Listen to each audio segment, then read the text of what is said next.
Well, there's a difference between genuine appreciation and the practice of apology or something of that nature, or the practice of thank you or whatever. When it comes down to genuine appreciation, I think it must come from the core of who you are. If it doesn't come from the core of who you are, then it's just a task.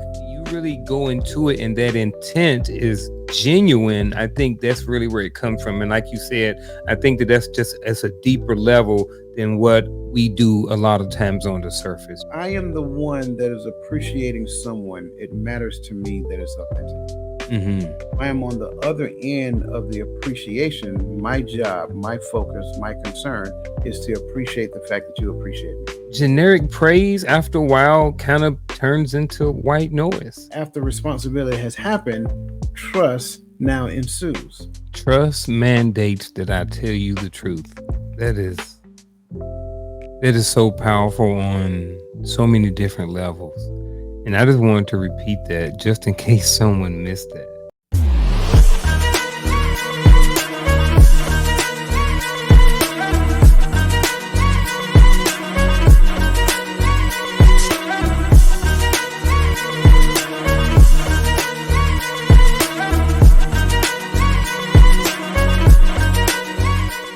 Welcome to Coach's Corner, where we explore transformative principles that can elevate both your professional and personal life. Today, we address a crucial topic that impacts every organization and family: the art of appreciation. In many organizations, leaders struggle with low employee morale, lack of motivation, and high turnover rates. Similarly, families often face challenges in maintaining strong, supportive relationships and the demands of daily life. These concerns stem from a common root: insufficient recognition and appreciation of individual efforts and contributions. In this discussion, we'll reveal how mastering the art of appreciation can address these concerns effectively. You'll learn how genuine appreciation can boost morale, foster trust, and create a positive ripple effect that transforms team dynamics and family relationships.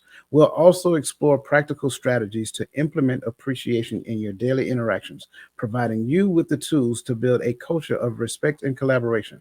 So join us as we dive into these key talking points, offering insights and actionable steps that can lead to a more harmonious and productive environment, both at work and at home.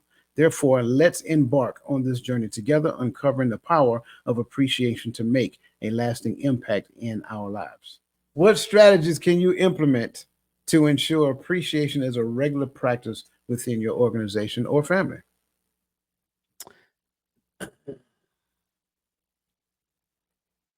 I would say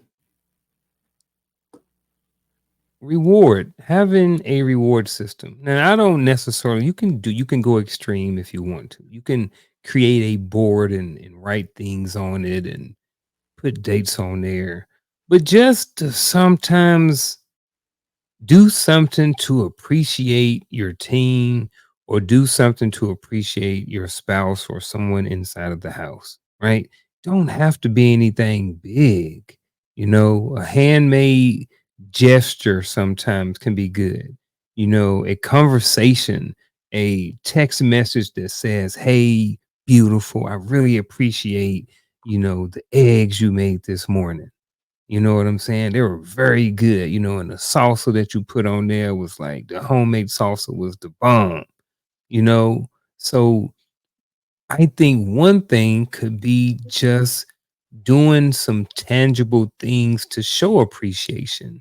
Like I said, writing a card or creating a card, a text message, something like that. And I think that if you are a team member, because I really like this part of it too, if you're on a team member, is be a good team member. So if you at work, be on time. Be on time. Be on time, right? When you're in the house, don't be the weak link in the relationship, Mm. right? Don't be that person. Don't be the person who is never keeping up with their responsibilities, the person who's not doing what they're supposed to do, and the person who's not holding up their end of the bargain. So the other side of that is hold up your end of the bargain.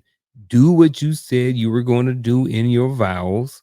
Do what you said you were going to do in your relationship on a consistent basis, right? Show appreciation to your wife on a regular basis. Show appreciation to your husband on a regular basis. And when you incorporate strategies to, I'm kind of going a little bit off, but rewarding yourself, so maybe for a team, maybe you take the team out for dinner. Maybe you get some donuts one day, just to say, hey, look, I really appreciate y'all. Y'all ain't gotta, nobody don't have to worry about bringing lunch tomorrow. We got y'all.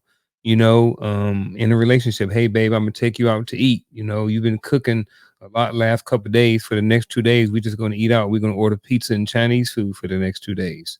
We're gonna eat leftovers off the Chinese food and the pizza. So just one thing is to just do some tangible things. I think could really help um implement implement and ensure some appreciation within the organizational family. Man, listen, you talking about me over here dropping nuggets. You want to? Can I tell you what I heard you say just now? What's that? I think one of the nuggets that I heard crystal clear is that you need to give somebody something to appreciate. Yep. Like, Yep. like I don't think most people get that part. And and again, this is why I talked about the entitlement piece prior to, right? Ooh, there you go. You have to give somebody something to appreciate. Like, riddle me this, Batman. You get a job and you start doing your job where you're still trying to figure it out. Like you may know how to do the work, but you're still learning how to do the job. And Hmm. so learning how to do the job is like it incorporates learning how the boss receives information, like what are the common meetings that I need to attend, what are the meetings I don't need to attend, like what are the do outs, like all those other great stuff. So that's part of doing the job. Okay. And it sounds great because in the beginning you have a little anxiety. And that kind of goes back to the development, team development, all that stuff. So in the beginning, that's why conflict happens because brand new employees, especially if it's more than one at a time, they are feeling the anxiety of learning the job. But once you get it down, you move over to performing, which means this is so good that it's a piece of cake. So the leaders have to challenge you at this point, right, to kind of stretch you outside of your comfort zone because you've gotten really good at doing it and you're really good at doing it and you know where to add value and you know when to spend an extra time on doing this. Why is it that relationship is just the opposite? Why does it seem like you get the best version of people at the beginning of relationships? Yep. It's backwards. We got to turn that around, right? So look at it like this: in a relationship, just like job, stages of team development, just like job. You got the forming stage, you got the storming stage. Y'all gonna butt heads a little bit, and that's okay. As long as y'all ain't dragging nobody out the door by their hair, y'all good, right? Don't come to fisticuffs. Just come to what we kind of call thoughtful disagreements. And then afterwards, you go from forming, storming, um, norming, right? So norming is when you start to vibe with one another and all that other stuff, just like job. And then you should get to performing when you guys are operating like a fine-tuned, well-oiled machine, just like job. So really, teams work the same. They're just titled differently. So when we start looking at these things, like what you can do to implement at the user level, I need to be value, not valued. I need to be value in the space that I exist in. This is why you guys hear me talk so much about being over doing. Because if you seek to be the value that you're expecting somebody else to witness, then you will realize that my value is within. So when I show up, I'm not showing up to exist in space, I'm showing up to perform from my core. That's why we started talking about genuine appreciation previously. So if I show up and I am behaving, performing, communicating all this stuff from the core of who I am, then everything that I'm doing is authentic. Everything that I'm doing is sincere. And then that is something that is valuable to people. Why? Because people love authenticity. They like people who are sincere, people who are honest, people who are trustworthy, things of that nature. So that is the first place I would start when it comes down to some of the things that I can like implementing as a regular practice within the organization or the family. Be authentic. And here's the deal: when you start focusing on being authentic, what you'll realize is that what I'm believing and what I'm doing may not necessarily be lined up as I believe it should be. That's okay. That's called awareness. So, what you're doing now is you're trying to make what you do line up with what you believe. Now you're being authentic, right? There's going to be some sways in other people's mind, and just keep in mind everybody's feedback isn't valuable. Some people's feedback is cynical, so it's not focused on who you really are, it's who they see you as. So don't focus on that, right? Focus on the people who are there to help you grow, things of that nature. So that's where I will start at. Be valuable in space for those that you're around. That goes back to what I'm saying. Like, my responsibility comes with a mandate. I have things that I must do. I must serve the people that's in my house. How do I serve the people that's in my house? From the source of my identity. That's it. And so here's the deal: I can't get complacent with what I know myself to be 10 years ago. If I am not growing in identity, then I'm doing the exact same things I did then. Well, there's some of us right now in the organization who is still looking to make 2024 salary off of 1997 understanding. I'm just being honest. Yeah. You have to grow. You have to grow with the times. You have to grow, what we tend to call in the more spiritual space. You got to keep in step with the spirit. You have to grow. You're doing that so that you can be valuable to others. So now, because that is who I am in the home, that is also what I teach. So if I'm teaching my child that, I'm teaching my child how to be value when they show up. Why? Because you need to give people something to appreciate. But you don't wait on them to appreciate you. You first appreciate them, because that comes from the core of who you are. So I'm teaching that to my children. Oh yeah, by the way, if I'm married, guess what she is teaching as well? Because we're a team, remember? So we're Mhm. teaching the same thing. Our lessons they just look different. Her lessons, if it's a boy child, her lessons come from a nurturing place. For me, it comes from a more direct place, a more, hardcore place. I need you to be a little, I need you to be a little tough. You know what Yeah. I'm saying? Just a little tough. I ain't gonna bruise him up too bad. Just a little tough, because he needs to get a well-rounded perspective.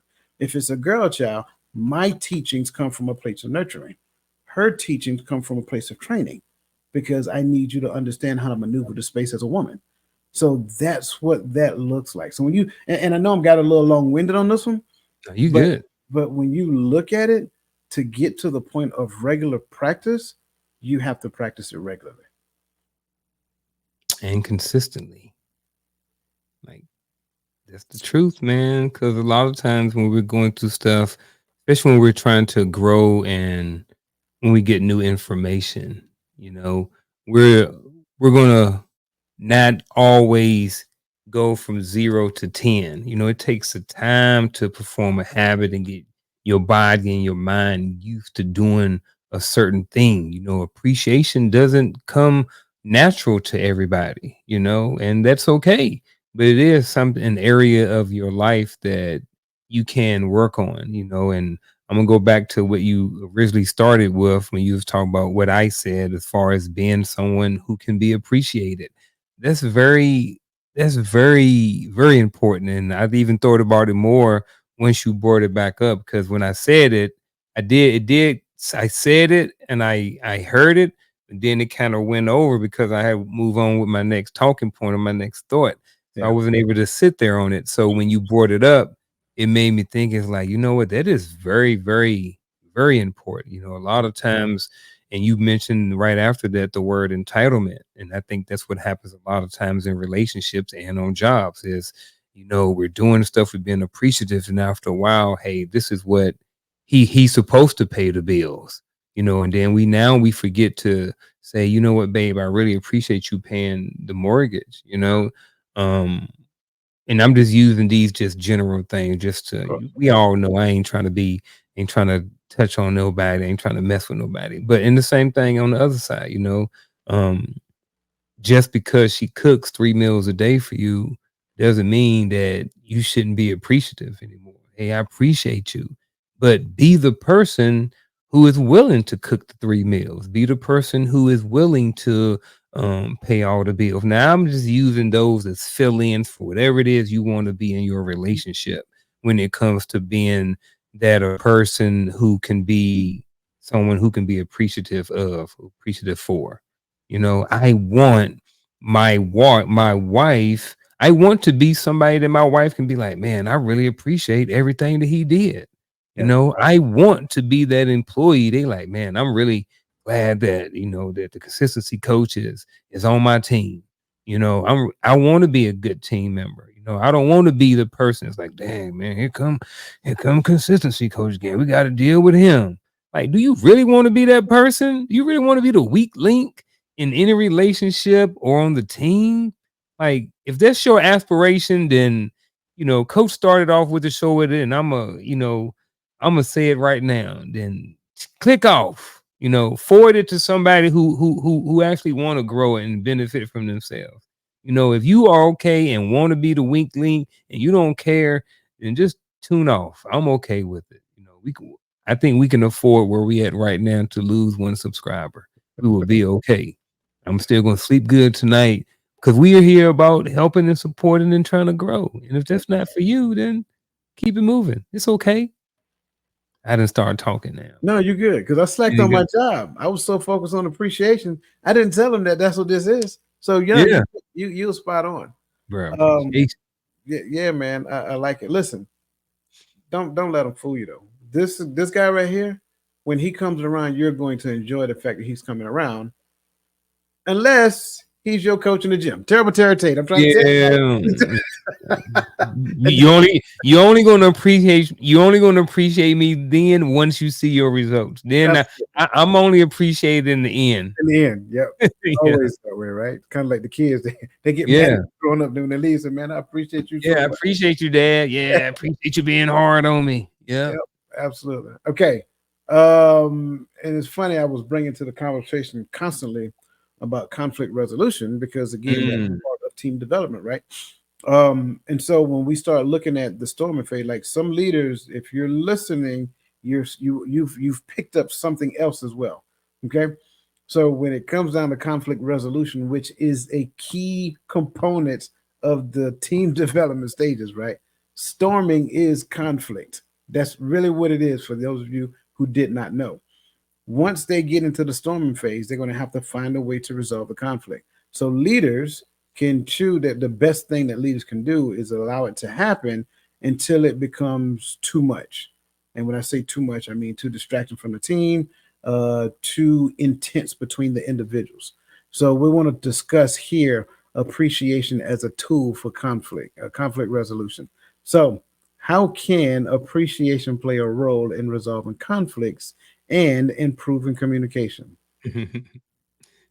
Jeez. I think just being appreciated all together helps resolve conflicts. You know, when you're not appreciated, people don't appreciate you, and you at work and you in a relationship, you always on edge, right? Every little thing can trigger another emotion or another action that can cause something negative to go wrong. You know what I'm saying? And I think, you know, and that can cause a lot of conflicts and different things like that. But when you are genuinely appreciative of your job and of your boss and your role or in your relationship, regardless of what side of the fence you're on, I think that just overall helps resolve some of the conflicts. You know, when I'm appreciated and my wife brings up something, you know, I know that it's coming from a good place because I know that, you know, she appreciates me and I appreciate her, you know. So I know that when something comes up, it's for the betterment of the relationship. So there's just not as many things, there's not as many negative things that pop up. And then when it comes to the communication piece as well, like when you're appreciative, it's a lot easier to have a conversation with somebody. You know, when you got that boss, you like, man, I hate this dude, man. He don't care nothing about me. You know what I mean? Now he want to come over here and talk to me about this or talk to me about that. Like, man, anybody trying to talk to this joker? Like, you don't even want to talk to people sometimes if you don't feel appreciated. You know, when you coming in hard and you've been working all day long and you don't feel appreciated, man. Do you really want to talk to your wife or your husband? Like, darn, man, they ain't keeping up their end of the weight. On the job, man, they not keeping up the end of the weight. They don't never appreciate it. We come in, we work 5, 6, 7 days a week. No extra pay. We work our butt off. We deal with all of this. We deal with all of this. I'm in the education system. See it every day. See, I feel and see teachers feeling unappreciated every single day. you know and as a result, and some of that is because of the lack of communication, or vice versa. you know so I think that appreciation can play a big role in resolving conflicts and improving communication. When Let me pause right there. I think I already answered the question already. I I like where you're going with it, and I'm gonna back up for me because I want to kind of paint a picture before I get into it. Hmm. It's like being around your parents and your grandparents, right? You be around your parents, like your parents seen the worst versions of you. They've seen you at your worst, they seen you at the best, they seen you in your mess, they seen all that stuff, right? So it's like if you got an attitude as a child, you'll show your child you'll show the parents your attitude because y'all been together a whole lot. But when we go visit the grandparents, grandma and granddaddy, you don't want grandma and granddaddy to see your attitude because grandma and granddaddy generally treat you pretty good. In fact, not only do they treat you good, they treat you with respect. They sit down and talk with you. Not that your parents don't, but you also see the other side of it. You just don't really get to see that with grandma and granddaddy. So they treat you really nice. They treat you really good. You enjoy being over there. They talk to you like you got some sense, right? These are all the things that the kids think about their grandparents, right? But one thing you don't want to do is you don't want to show them the worst side of you. And I think that's key. And I liken that to the environment. Why? Because I think when we go back and remember the culture of appreciation, this sets the conditions. The culture itself makes it feel like being a grandma house. Metaphorically, not really, but metaphorically. Therefore, you do what you do because you don't want to let your teammates down. You do what you do because you don't want to let your boss down, and you don't want to disappoint them. Therefore, when conflict arises, we try to handle it at the lowest level. We try to go one on one, and then another party may come and intervene and say, "Hey, man, what's going on? How can I help?" Like they try to help and solve it at the lowest level. Why? Because we don't want the conflict to spill out and infect the entire environment. In an organization or in an environment to where appreciation is the current mindset, what ends up happening is that we tend to root out the opportunity of cynicism. So you don't think the worst possible thing about a person, you don't think the worst possible outcome. You're always being positive because that environment creates positivity within it. So we're always looking at if it's kind of like a concern, then we're looking at the opportunities that this concern present. If it is an opportunity and an obvious opportunity, how much can we get out this opportunity, right? That's what an appreciative mindset, an appreciative environment creates. So conflicts are far few and in between, but when they do come about, we resolve them at the lowest level so it does not infect everybody else. It doesn't infect our team members. It doesn't infect the boss. Well, that same thing plays a huge role into ensuring that our communication is improved because we don't communicate to prevent conflict.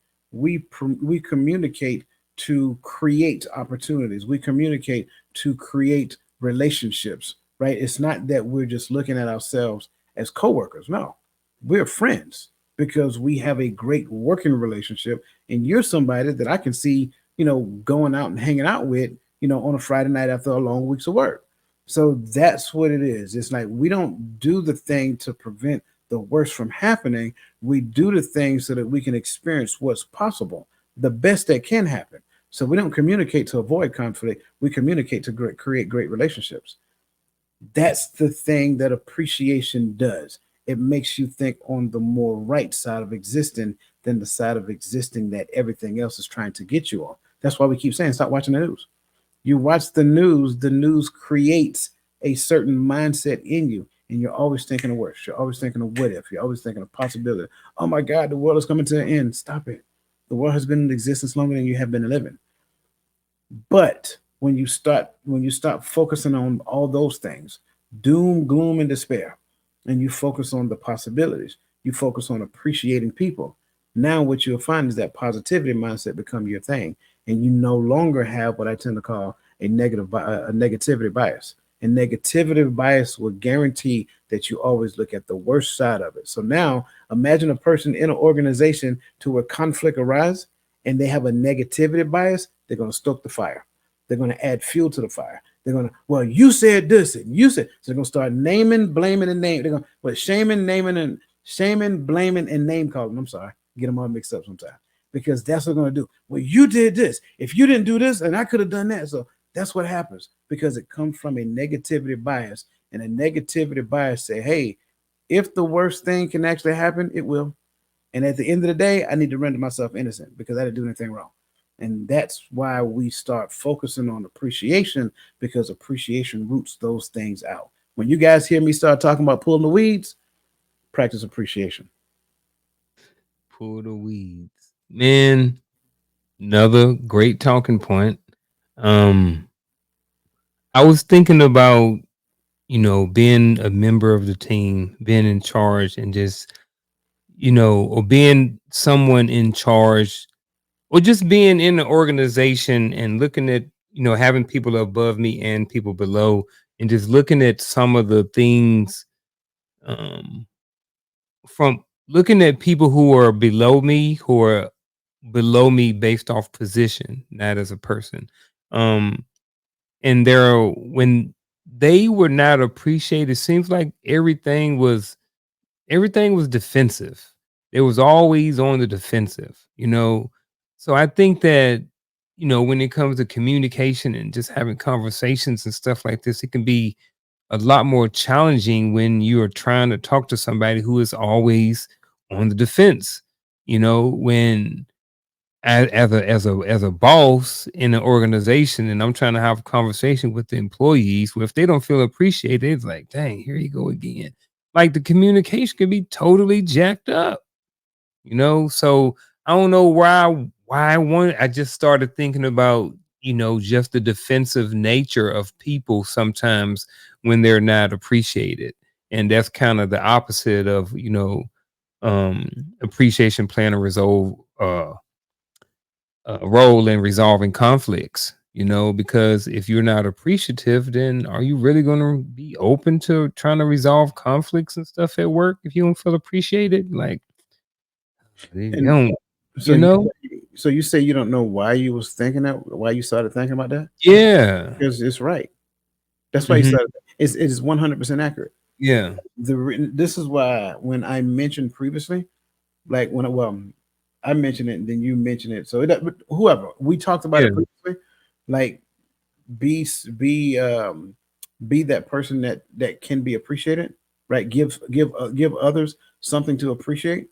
Well, so now it's me focusing on being the best version of myself. That's another way of saying the same thing. And so that being said, I'm not seeking for appreciation. I am seeking to appreciate others. So now, because appreciation is at the top of my brain, it roots out the ability to defend. I don't Mm. need to defend because I don't feel like people are attacking me. If I don't have appreciation at the top of my brain, then I have my shields up. I go into a place guarded. I go into a place protecting myself because I automatically assume negativity bias. I Yep. automatically assume that people are looking for fault in me. And a Mhm. lot of us, like, we have to be careful because I know for a fact that we will, and I keep stressing this, system, abstaining from a thing does not mean that you would deliver from the thing. It just simply means that you're not around it. That's all it is. Mhm. Yep. So some of us, we will avoid certain things thinking it has delivered us from that thing. But if that thing that you're avoiding is in you, then the only thing you're doing is incubating the same thing that you're avoiding. So you're not necessarily out there practicing it, but it is actually incubating and waiting to come out. And so the first time you encounter a stressful situation, defenses go up. That's how it actually works. So the reason why you were thinking that, because you're spot on. You're accurate in that thought process, because at the end of the day, if we miss it, then it actually gets in the way of the resolution strategies that we can actually implement. Like, I can't resolve conflict with you if you're constantly on the defense. So, fine, sir, what practical steps can you take to incorporate appreciation into your, I'm sorry, can you take to incorporate appreciation into your conflict resolution strategies? Mm.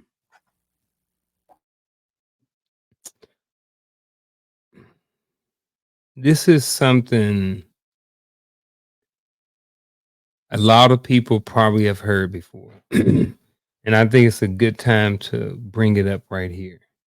We're talking about having conversations using those terms I, we, and you um, are very important. You know, when I'm having a conversation, if I'm talking about something, I need to be talking about what I feel, what I can control, my side of the story, not what coach said and what coach going to do, blah, blah, blah. I'm trying to resolve conflict. And as someone who's trying to resolve conflict, I can only control what I do. And part of that is being appreciative of the person who's trying to have the conversation, being appreciative of the time that the person has chosen to take away from whatever it is they have going on in their life to have the conversation. And I think just those on the surface can help um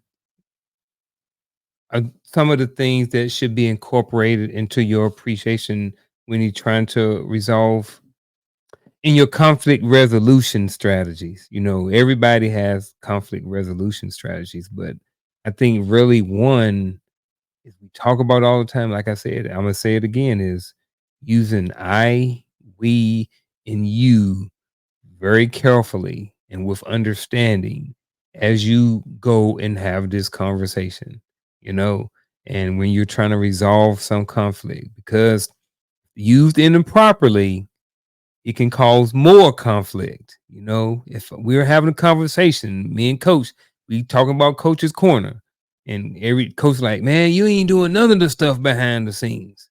Bro, you always showing up late. You. And I'm just like, darn it, man. Like it's gonna cause conflict. In a lot of it can cause conflict. Now, for me, being who I am, because I am grown now, I'm just like, man, you're right. I need to be on time. I need to do a little bit more behind the scenes, you know. But for everybody who hasn't necessarily grown to that level, you know, I, we, and you are very, very important. And even with me and coach's relationship, we still even though we are grown to the level to where we may not be offended by that, because we understand you ain't got to sugarcoat nothing for us. Just be direct and tell me if I ain't hold my end of the bargain up, then let me know. But for a lot of times, those three words are very, very important, and we need to make sure that we know how to implement them into our conflict resolution strategies. You muted. Well, you got something good to say too. Now, I love it. I appreciate you saying that. You're absolutely right. And for the record, I've never had to tell him that. Like, he is like one of the first people I'm seeing, always looking to help. So that's just who he is. But absolutely right, spot on. Like the strategic use of I, we, and I, me, us, we, statements like that. Like, you can't give the impression that you're on an island by yourself when you're in conflict with somebody else. Like, it doesn't, it just, like, even when you think about it, it just doesn't make sense. If your entire conversation is about you in the defense of you, you're not resolving conflict, you're protecting self. So that's the first thing that we need to understand.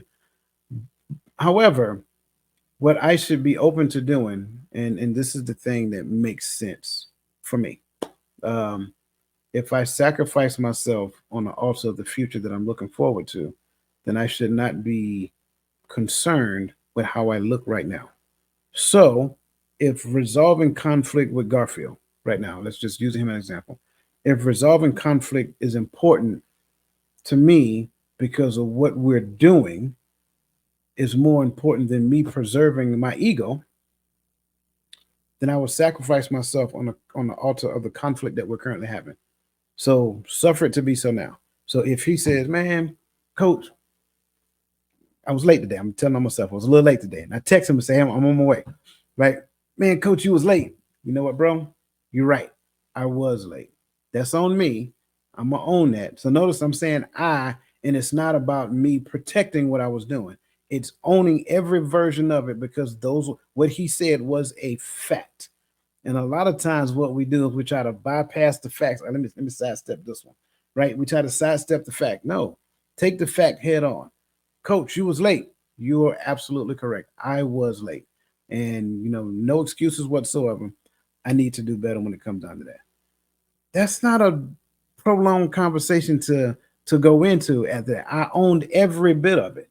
But a lot of times what we tend to do is like come up with an excuse and make an excuse and tap down. Yeah, see what had happened was I was late because now nobody care about that, man. The fact is you was late. Let's just own the fact. Irrelevant. That's it. Everything Yeah. else becomes irrelevant. And I think a lot of times what we tend to do is we want our excuse to supersede reality. Mm-hmm. Never, never. Let me say it again. Never. I spelled it wrong. All right. So, and that's why I love you bring that up.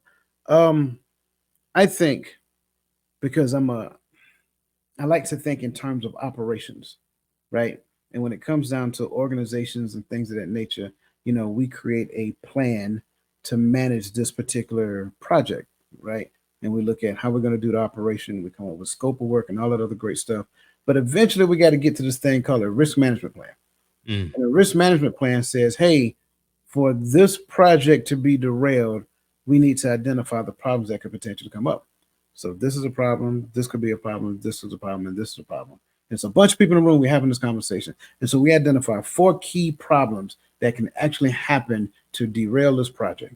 And so what we do is we assign an observer, right? So this person is going to observe they're going to look for all the conditions that could present itself for this particular problem. And we do that for each one. So now we got people who are looking for the likelihood of this particular problem to happen. The reason why they're looking for it is so that they can implement the plan that we came up with for risk mitigation. So now, since we did the pre-work for risk mitigation, when risk presents itself, it's easily implemented. The issue for me that I believe when it comes down to conflict resolution is that we don't have a conflict resolution plan in place prior to conflict showing up. If we were to have a conflict resolution plan in place prior to conflict showing up, then conflict really won't last long. In fact, conflict should show up and be gone just like that. It shouldn't last long. And a large portion of that is what you heard Brother Martin just talked about. Because when conflict shows up, I understand we got this relationship, me and you, bro. But right now, I'm all about me. So I gotta, I'm blocking all this. You seen a little meme with Shaq. I'm blocking all the stuff that you're throwing at me because I'm trying to protect me, which is in essence a very indirect way of saying that I'm not in relationship with you. I'm in relationship with me. You're just along for the ride. Let me say that part again because somebody's disagreeing and I'm okay with disagreeing. I want to ask you is can you actually consider what it is that you're hearing? Mm. The fact that you are more focused on yourself means, in essence, indirectly, that you're not in conflict with the person that you think you're in conflict with. I'm sorry, you're really in relationship with yourself, and the conflict that you are currently experiencing is the information that they're giving you. So, in essence, because you can't receive that information at the level that your thoughts are at, then that proves to you that you're not really in relationship with them. You're in relationship with yourself. They're just along for the ride because they want to be in relationship with you, but you won't let them because you're all about self preservation, and you're not doing any self reflection, self assessing, self adjustments. It's Self. funny. It's funny how all these selves just keep showing up. So when we look at the practical steps to incorporate appreciation, first and foremost, we need to come up with an internal conflict resolution plan for me. This makes it possible for when I get in relationship with somebody else, I automatically sacrifice myself on the altar of the future that relationship can present. That's for starters. Secondly, maybe I need to change the way I view relationship. Mm. Maybe I look at relation. Maybe I look at.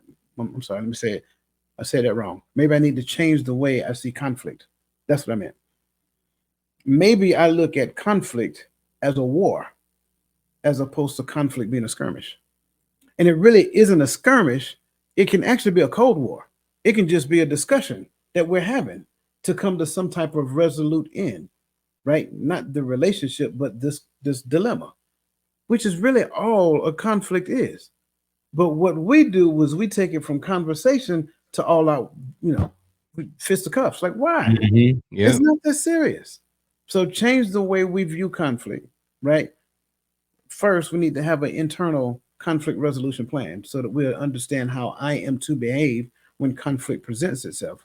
And then, last but not least, always be open for a hopeful ending, which is the other thing that we always miss. See, appreciation always lead me to hope. I am hoping for a smooth transition out of conflict back into thriving. And those would be my three keys to go along with these steps. Man, it's like you just hit the ball back on my side again. Now I got some more juice to add to it. Man, you said conflict, you said something, and I wrote down conflict with yourself. And I got a couple of more that I think are very important. And I think one of the big ones, I think these are two. So like these two are kind of sort of near the end. These usually happen near the end of the conversation.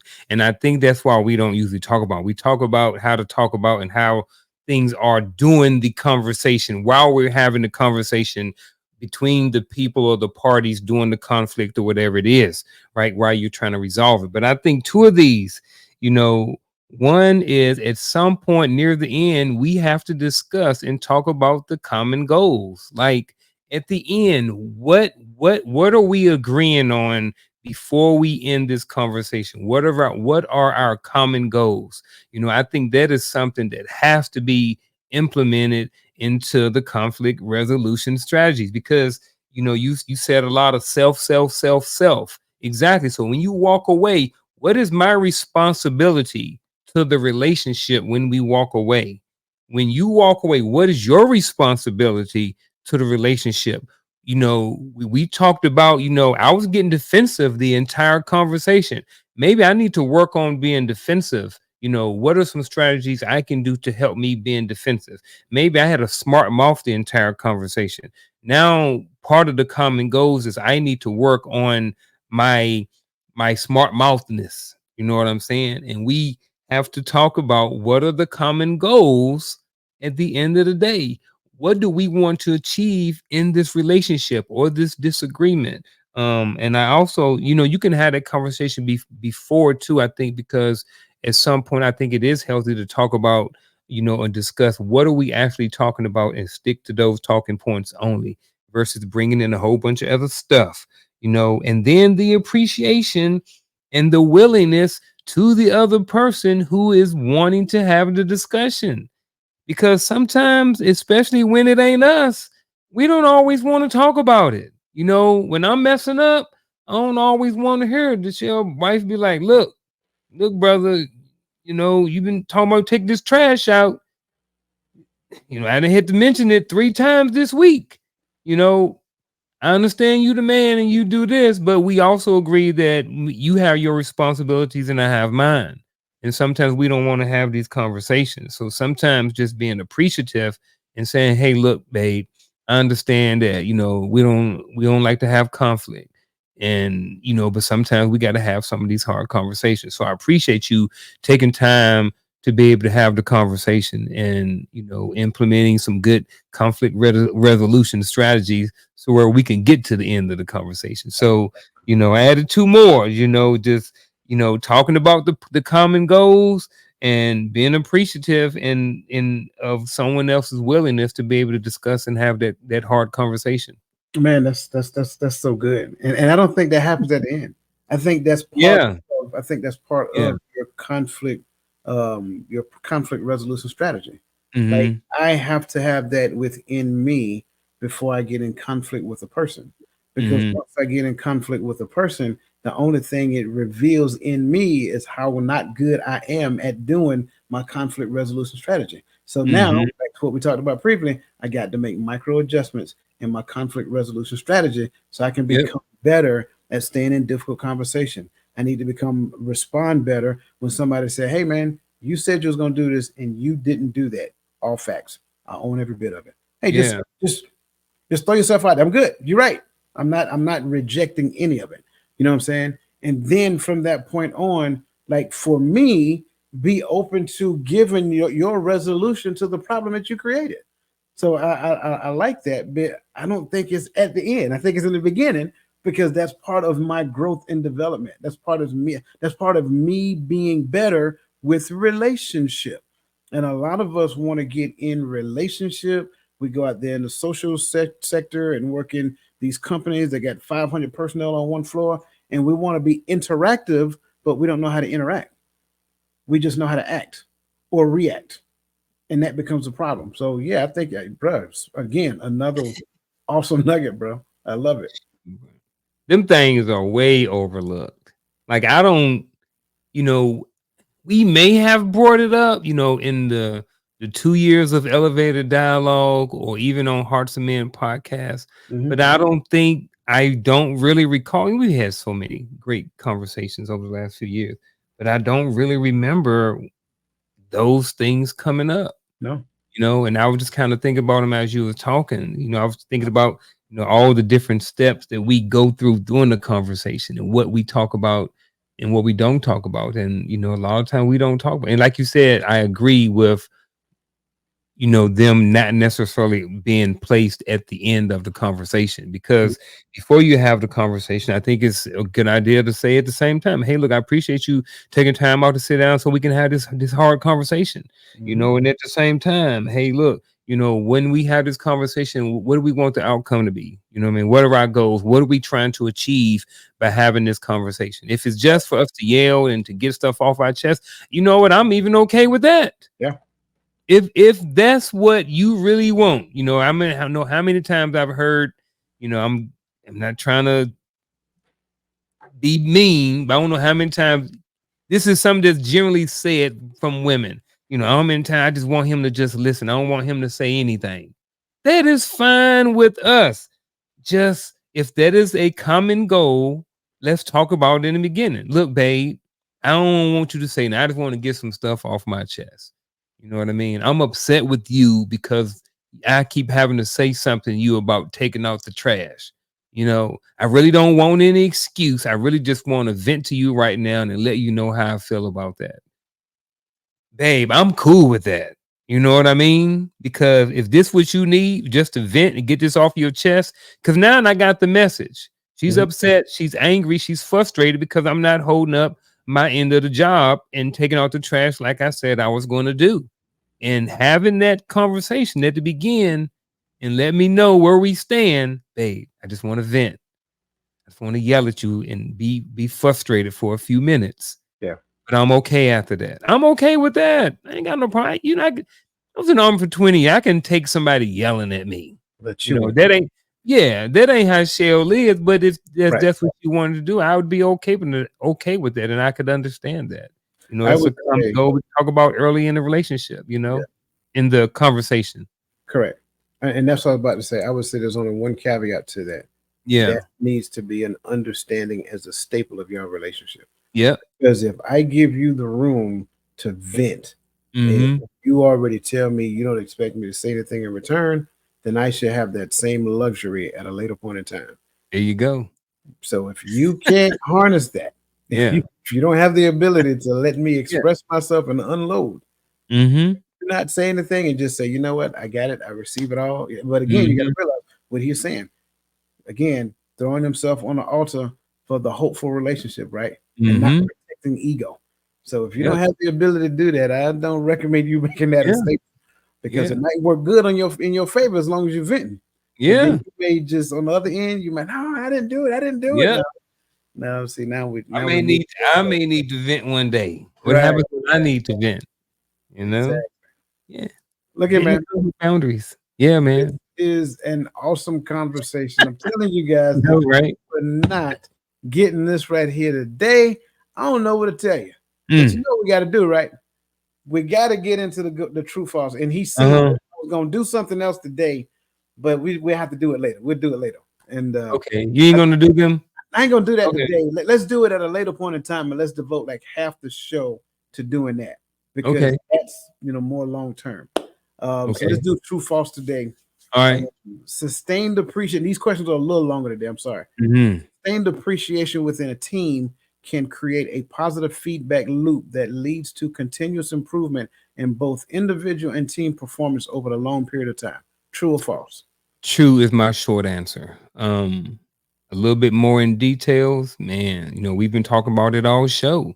When you are a boss and you are appreciative of your team, or you're an employee and you're appreciative of the boss, or you're in a relationship and everybody's appreciative and everybody's, there's created a bunch of positive feedback, the positive feedback loop where she's been appreciative. Babe, thank you for taking out the trash. She like, babe, thank you. And I'm like, babe, thank you for cooking breakfast. And she like, babe, thank you for paying the rent.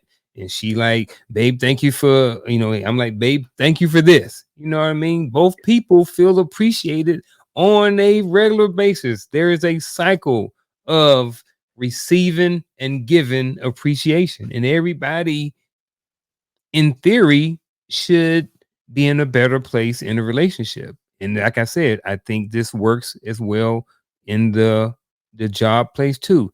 Hey, I'm glad coach came to work on time today. Man, I'm glad the boss ain't yell at us all day today. You know what I mean? He seen my hard work. So absolutely. Yeah, I'm agreeing with you 100%. I love the notion. I just want to touch it real quick. I love the notion of the positive feedback loop Hmm. because it is infectious, right? It almost sounds like we're just looking for opportunities to give somebody positive feedback. And so I think a lot of times when we do that, what ends up happening is it creates a relationship, it creates an environment, it creates a mindset to where you know what we look forward to this stuff. And maybe some person who first get involved with it, maybe they're on the lower end of the spectrum, and so they do it looking for the positive praise.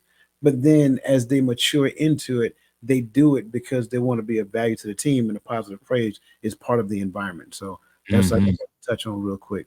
Yeah. This one is a little longer. Okay.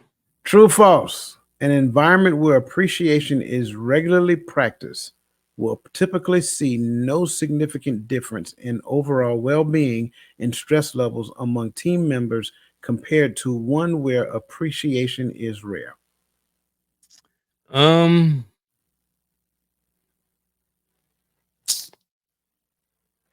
Like I say, as I'm gonna long as read it again. yeah, I'm gonna read it again. An yeah. environment where appreciation is regularly appreciated would typically see no significant difference in overall well-being and stress levels among team members compared to. I keep getting stuck doing the question. Let me read it again. Environment where appreciation is regularly All right, practiced. let me read it. Let me read it. Yeah. An environment where appreciation is regularly practiced will typically see no significant difference in overall well being and stress levels among team members compared to one where appreciation is rare. I want to say true then. Because the words like typically, but also, I wish I, yeah, I wish I yeah. could freeze this because there's one word that stands out that I Watch this. stressed that I stressed in the end. Wait, you changing it? Hmm. It's too long. That's why I scrolled it. Oh man, okay. So the key word here is right there in front of you now. No significant difference. Yeah, no, that Right, was right. But then also said typically see no, right. and that's where I got hung up at in that little part right there. And What really about that would be a true statement if the word no never exists. Yeah. If an environment where appreciation is regularly practiced will typically see significant difference in Mhm. overall well-being and stress levels among team members compared to one where appreciation is rare. So Yeah. that's the one caveat. That one word changed the complex Yeah. of everything.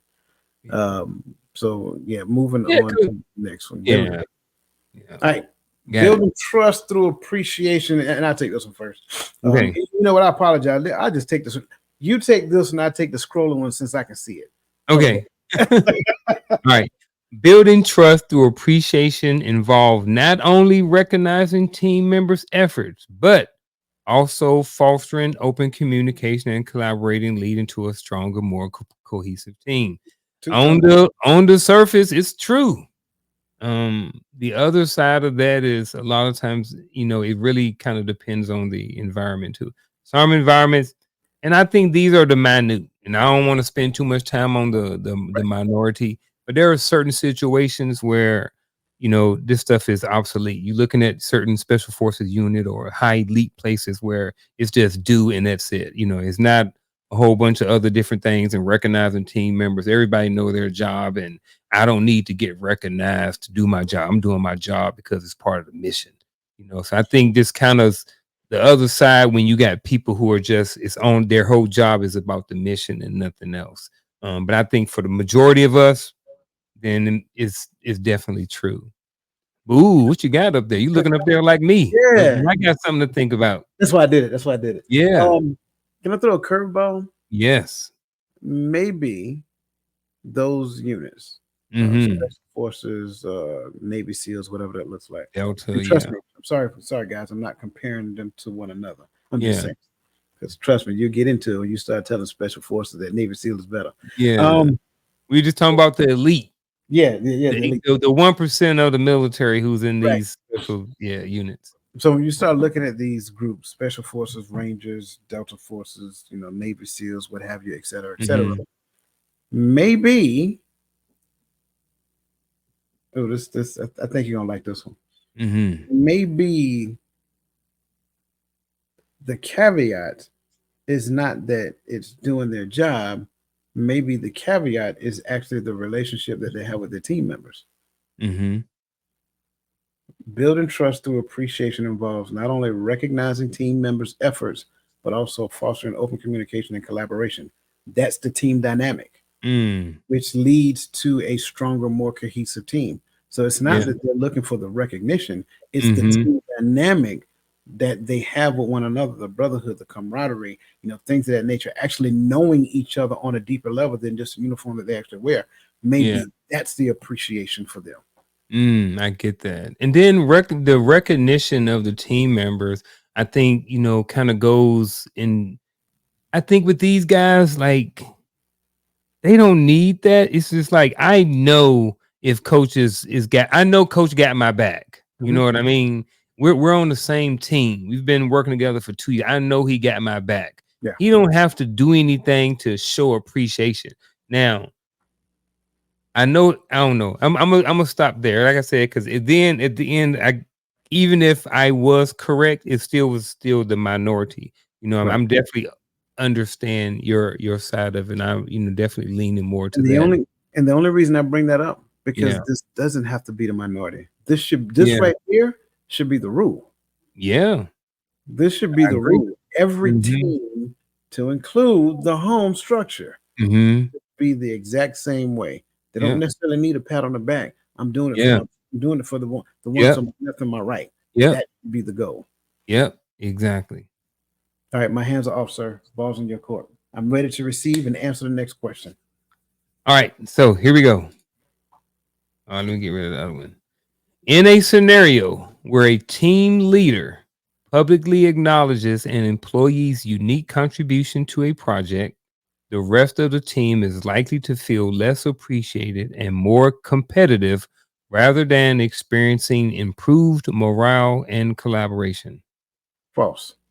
Mm, The reason why I say false, and I think we kind of talked about it previously, when you have an environment that recognizes people, when you have an environment that appreciates people, then what happens is you create that as an environment, an environment of appreciation. So, in an environment of appreciation, I think I use you as an example, taking you to lunch for your birthday. So, when they see that this is happening to others, when it happens to them, it validates what they're thinking about the organization. And then they create a bond with their team members and they create a bond with their leaders and things of that nature. And then it's almost like, and I hate to use this term, but it's almost like well, I will use the term, they create a deep connectedness with the team. They create a deep connectedness with the leader and the organization, and less likely will leave because of turnover. So the answer to this question is false, only because when the team leader did it for that individual's special, unique talent, everybody else felt a particular type of way and they didn't see it, if I'm reading that right. No, you're right. I get that too. I think it's false as well. I do because it says the rest of the team. Correct. I do believe in a lot of cases there is going to be onesies or twosies Mm-hmm. who may not get that acknowledgement and Mm-hmm. feel some kind of way about it. But Mm-hmm. I think overall the team does, and he's like, hey, I appreciate, coach for doing what you're doing. It worked on me Mm-hmm. when I was a young private and I was appreciated for spending my entire Sunday spit shining my boots and ironing my BDUs, my summer BDUs, Yeah. you know? And when I was appreciated and the Tune Sergeant came out there on Monday morning after 9 o'clock formation and was like, dang, Sergeant, dang, Private Martin, you look squared away. You know, take off for the rest of the day. I'll see you tomorrow morning at PT. Bruh. I wasn't, it didn't happen to me first. It happened to other people. But when it happened to me, I'm like, yeah, Carrot on the stick. yeah, it worked. Yeah, it You know worked. what I mean? It made me when coach got to leave work and go home at 9 o'clock when we had to do motor stables. Shoot, man, I wanted that too. Let's fish on these boots this Sunday, brother. No, no, no, no Sega. No Sega Genesis tonight. No Mortal Kombat trilogy tournaments in the barracks this weekend, you Yeah. know? Yeah. So yeah, man, Yes, definitely. sir. All right, we got one more to go. One more. Before we give it our actionable advice today. Okay. What we got? All right. True, false. Long-term benefits of a culture of appreciation include increased loyalty, reduced turnover, and stronger personal bonds, which contribute to the overall success and stability of both professional and personal relationships. Two thumbs up. True. Yep. Two thumbs up all day. Man, Yeah, man. Listen, I as like you them guys, coaches. yeah, me too. Hey, as you guys were listening, I hope you were able to, I hope we gave you time to put your answers in the chat. And again, it's not about, how many you got right versus how many you got wrong. It's about progression. And so if you got anything wrong, that's okay. Just take a look at it, understand why you got it wrong. And again, just look at how you can incorporate that within. How can you make the changes within so that as you operate within your environment, you actually can bring those things to bear. So, that being said, my friend, unless you have anything else you want to add, that should take us to our actionable advice. Man, let's get on with this actionable advice, my brother.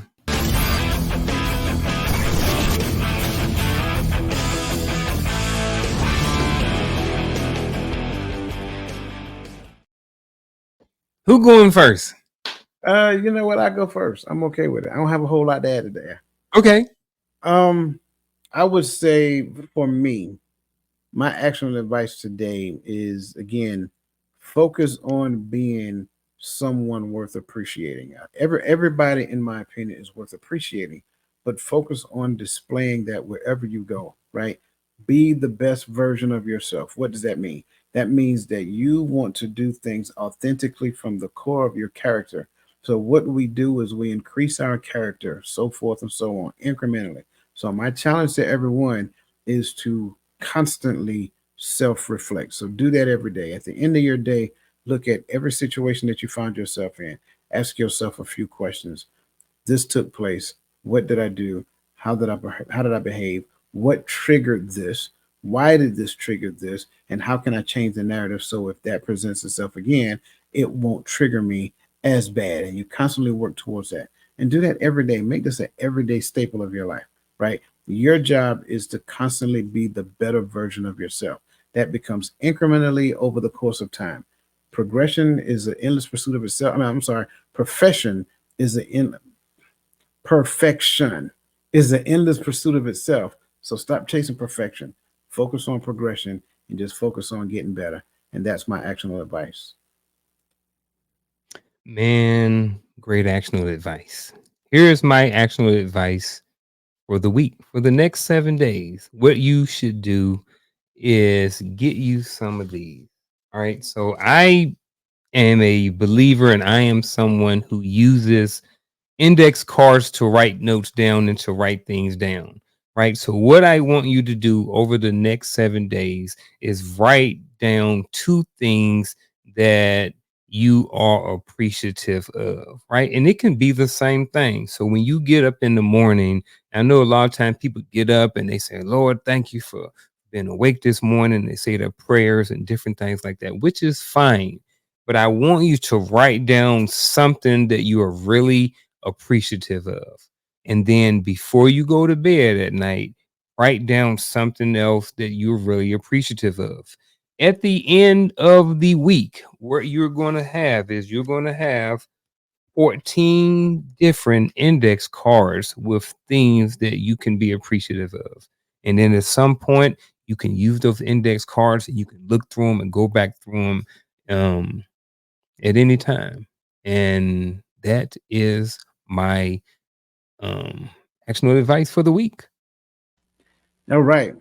Man, listen, I greatly appreciate this conversation. I appreciate you, like I said in the beginning, man, and I do not take that lightly. We appreciate you guys in the chat. You guys are awesome. We appreciate everything that you said, all the value that you added during the course of this conversation. We understand it was a little long, but that's okay. I believe that this is a conversation that we need to talk more about. Appreciation is that important.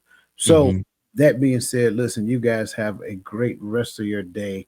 And listen, just let the best version of yourself be a blessing to somebody else. And make sure that you are back here next week, same bat time, same bat channel on Coach's Corner. Bro.